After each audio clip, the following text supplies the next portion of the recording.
Our society has definitely become masters at increasing the amount of things that we can measure.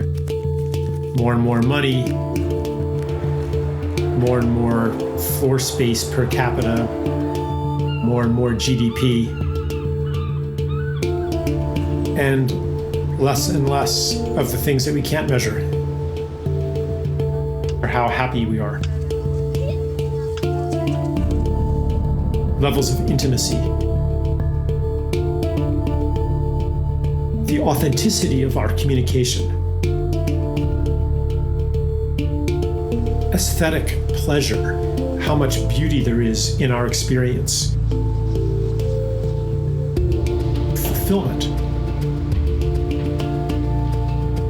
So that we come to a point where we're apparently very, very rich.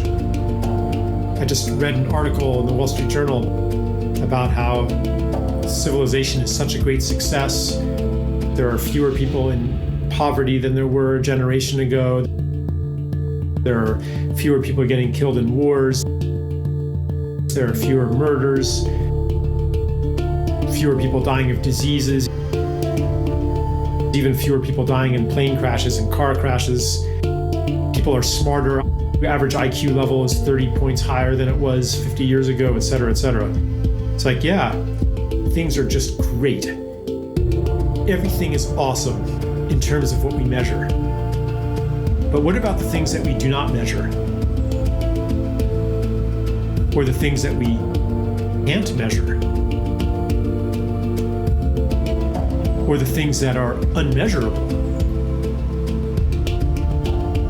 So I think that we feel a lack of something, but we don't know what it is. And all of these statistics about how rich we are, how privileged we are, how fortunate we are, like these things are all telling us, well, you shouldn't be unhappy.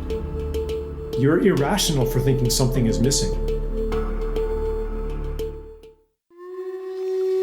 But then we sometimes get a glimpse of what has been sacrificed in the pursuit of more and more and more.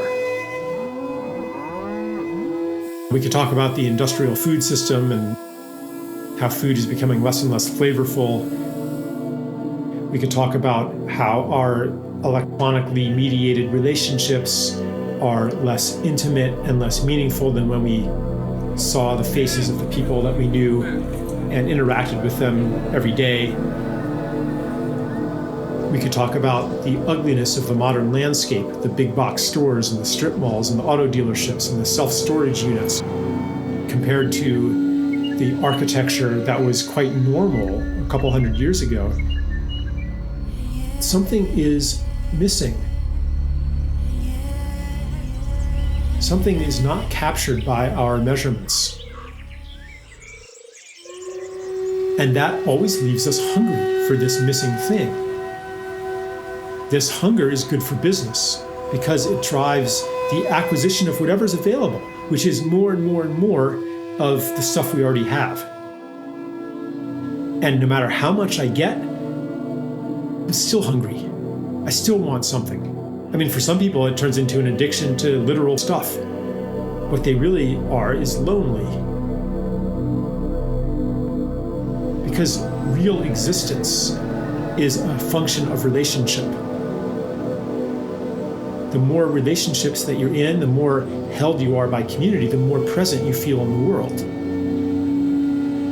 So, generally speaking, the robbery of the qualitative, beauty, intimacy, fulfillment, joy, meaning, has primed us to be good consumers.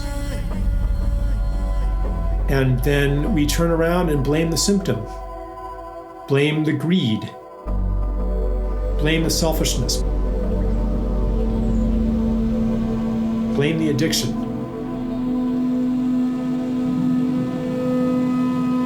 As if you weren't actually hungry.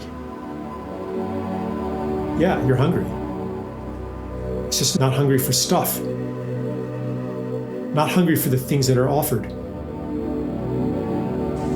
For something else. The good life is not lost forever, though. We are recovering our memory of it, and therefore no longer accepting the substitutes.